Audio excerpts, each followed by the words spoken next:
With more on this, I'm joined by Monica Medina, a distinguished fellow at Conservation International and the former Assistant Secretary of State for Ocean, Environment and Science.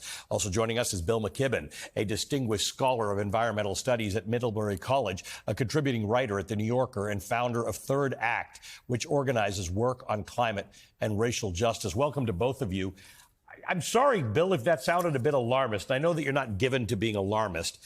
But people have to understand that this is now policy. This is the kind of thing that the Heritage Foundation and conservative groups have said will happen if Donald Trump is elected. And while we may not be able to roll back climate change, they're even going to roll back the things that allow us to protect ourselves from the impacts of climate change. I think you were being under alarmist, if anything, Ali. Fair enough. And to give you a sense why, look at what happened in Florida in the last 2 weeks. Governor DeSantis, in his continuing audition as a kind of mini Trump, told the state of Florida that they can't even mention climate change in any official legislation. This at a time when Florida is living through the hottest temperatures and muggiest weather ever recorded in what's traditionally a fairly hot place already, at a time when the sea surface temperatures off the coast of Florida are higher than they've ever been, and they're staring down the barrel of what may be the worst hurricane season of all time. What Trump is going to do this time is going to be far worse than what he did last time. And last time he pulled us out of the Paris Climate Accords. That's because he's got the playbook laid out, ready to go this time. And I'll tell you what the kind of final frosting on the cake is. He wants to defund the National Oceanic and Atmospheric Administration, who are the people who maintain the thermometers that tell us how hot it is. I think in his world, if we don't know, then we won't have to talk about it. Yeah, Monica, it's like COVID testing, right? If you don't test people for COVID, then you don't have COVID. I mean, you were involved in NOAA. This is your bailiwick. This is very serious stuff. We need more science, more measurement, and more ways to figure out action, not fewer. I can't even get my head around what Project 2025 and Trump are thinking. Thank you so much, Ali, for having me on. And you put it exactly right. He won't just politicize the weather. He will weaponize it against his political enemies. And we know he has the capability to do it because he did it when he was president. And he will go farther this time because he's more in the pocket of big oil and gas than ever before.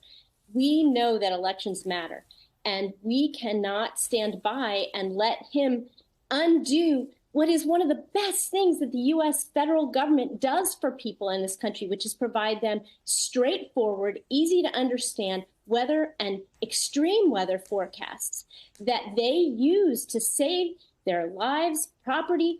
It couldn't be more important. And I was so glad to see behind you the map of Hurricane Dorian, where he took a Sharpie and changed the forecast.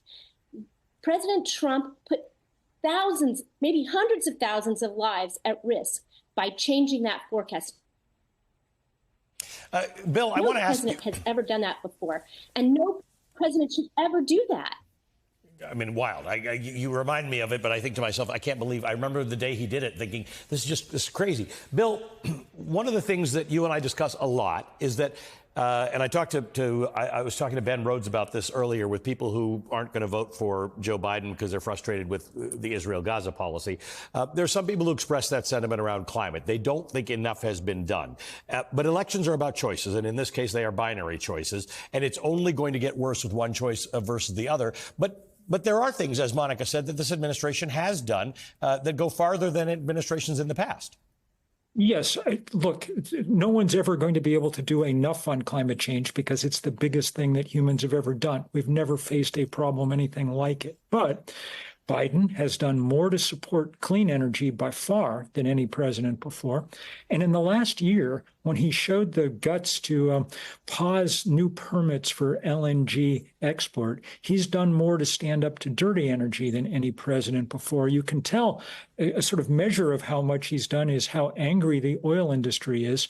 You saw that kind of Austin Powers moment that Trump pulled off when he said, give me $1 billion and I'll, Yes. let you do anything you want.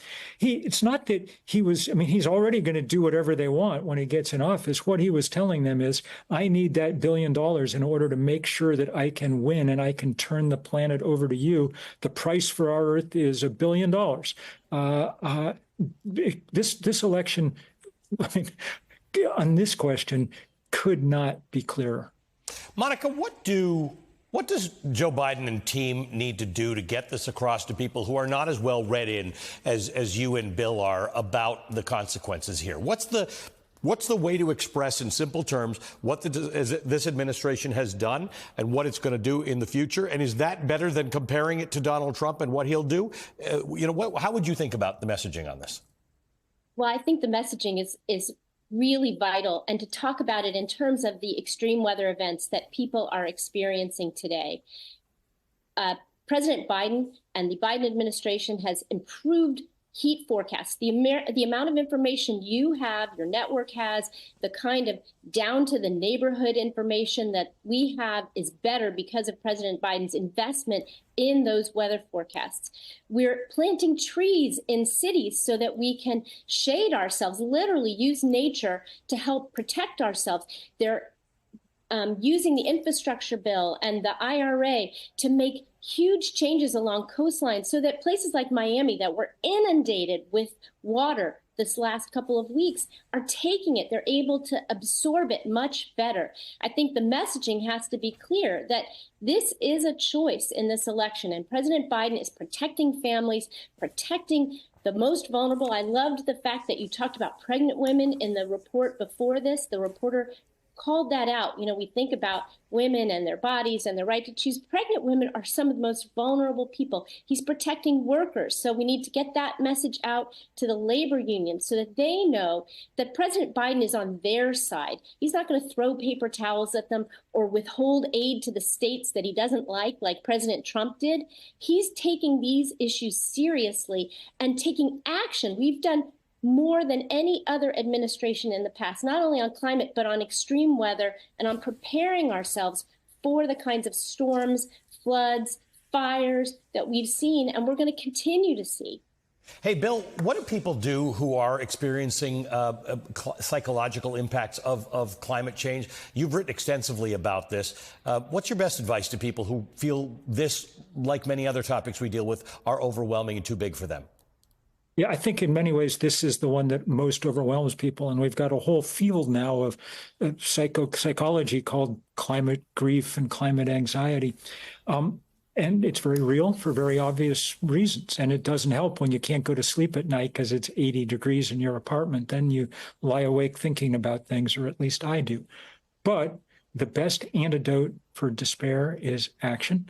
And in an even-numbered year in America, the most leveraged action you can take is get out there and try and influence the outcome of this election. That's why we've got tens of thousands of volunteers at Third Act, people over 60 who are phone banking, knocking on doors, doing everything they can to make sure that this threat to our climate, as well as our democracy, is turned away in November. I'm grateful to both of you for really underscoring how crucial this matter is to us. It's existential. It really is. Thanks, Monica. Monica Medina is a distinguished fellow at Conservation International. Bill McKibben is a distinguished scholar of environmental studies at Middlebury College.